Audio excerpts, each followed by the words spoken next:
Harry and Meghan's woke extremism is dangerous after success is favored, a new pathetic thing by backing a group that believes boyhood should be fluid and families have become gender factories.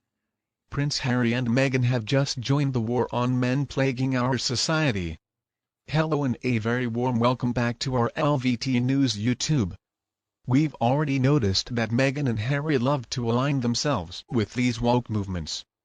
It was probably only a matter of time before they joined the gender extremists, but today's news that Meghan and Harry are now supporting an organization that describes the very idea of boyhood as fluid and socially constructed is basically an out-and-out attack on regular families, and it is terrifying.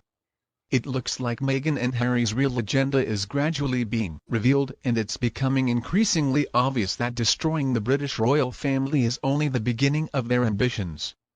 Instead, they are looking for a California revolution of Western society, and trying to erase what they call toxic masculinity is a big part of that agenda, and basically it is turning into a general war on men and boys, and it is plaguing our. So Meghan and Harry's archival foundation is saying that it's investing in gender equity through the so-called Global Boyhood Initiative on a guide for promoting gender equity by fostering positive masculinity in boys and men. Alright, sounds pretty woke to me, but it's only when you dig a little deeper into the organization that you figure out just how radical its goals really are.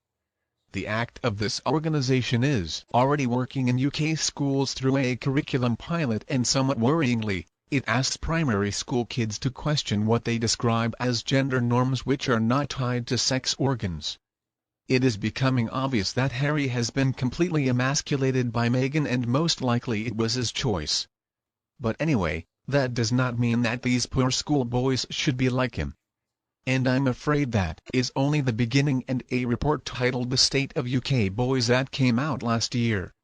The group goes to war with families and schools for acting as gender and heterosexuality factories. Specifically, it takes aim at wide middle-class heterosexual masculinity as an alleged structuring norm.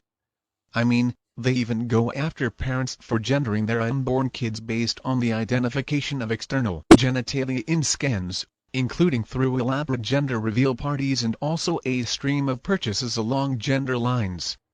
So yes, folks, you are understanding me correctly. According to Harry and Meghan's new buddies, just expressing your happiness on social media that you're expecting a little girl or a little boy makes you a big part of the problem.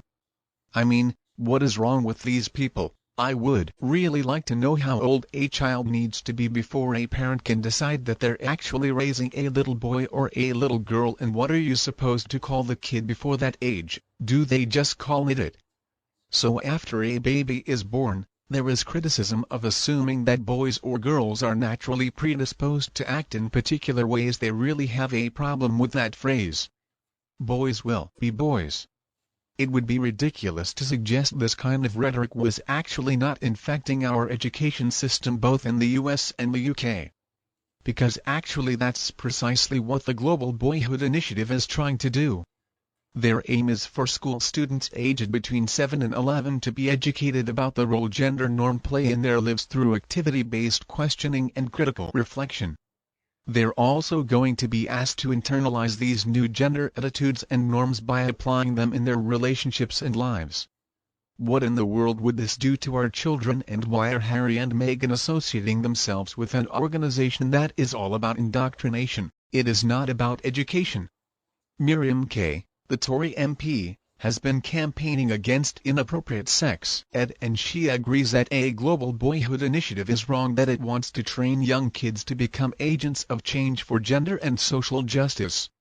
As she said, attempting to re-educate small children for reasons of political activism is indoctrination and an abuse of the trust that children place in teachers and parents place in schools.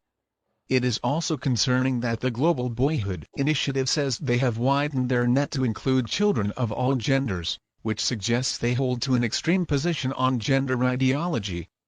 I swear I just don't think these lefties can learn from the catastrophe of gender extremism that has already destroyed countless lives thanks to the now discredited organizations like the Tavistock Gender Identity Development Service. Now, before you call me an old out of touch, Biddy who has no interest in talking about these issues. I would like to talk about some experiences that my own brother had in school. I still remember having to protect my little brother because he was a closeted gay little boy and he was bullied on the playground, so I understand just how threatening gender stereotypes can be, but pretending they do not exist in the classroom is only creating a much bigger problem now. Increasingly thanks to this kind of rhetoric, young gay and lesbian kids are being convinced that they have been born into the wrong body, that they're not gay or lesbian, but instead they're trans. They don't accept that their hormones are just going crazy as they slowly come to terms with their sexuality. Instead, young people and teens are assuming that they have to be the opposite gender because maybe they're a tomboy who absolutely loves playing sports instead of ballet, or maybe a little boy wants to play with Barbie dolls instead of going out onto the soccer field. I mean, I thought about this before, actually, that if we were growing up today, some woke teacher probably would have tried to convince my brother that just because he preferred playing with dolls and sometimes he maybe liked to put on some lipstick, he must be a real girl inside and he needs to start taking some hormones and cut off his little penis. And there are consequences of this type of system. There are victims.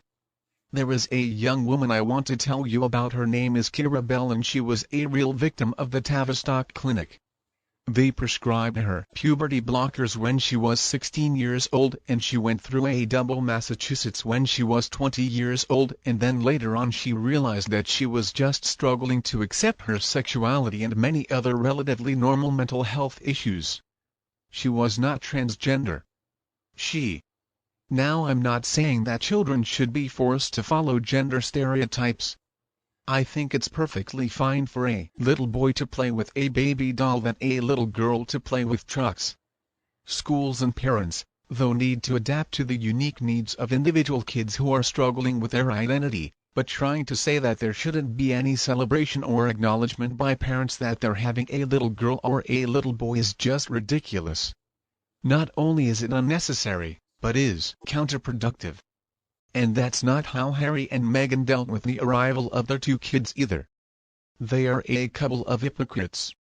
It has been mostly forgotten now that the two of them used the March 2021 interview with Oprah, where they accused the royal family of racism, to announce the world that they were expecting their second child. Prince Harry revealed it's a girl, and that was after the two of them had a joke argument over who was going to share the news now. According to the Doctrine of Global Boyhood Initiative, Harry made a major mistake by linking the gender of the unborn invisible to her sex organs. And also the social media announcement of the birth of Archie on their now shuttered Sussex royal Instagram account was even more clear. They had disgustingly stereotypically colored blue graphic that read "It's." I mean, how did they know that?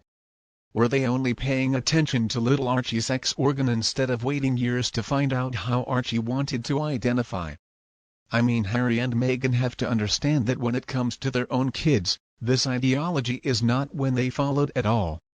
So you know what, they should stop being so incredibly irresponsible by supporting this just so they can keep up with those woke California contemporaries.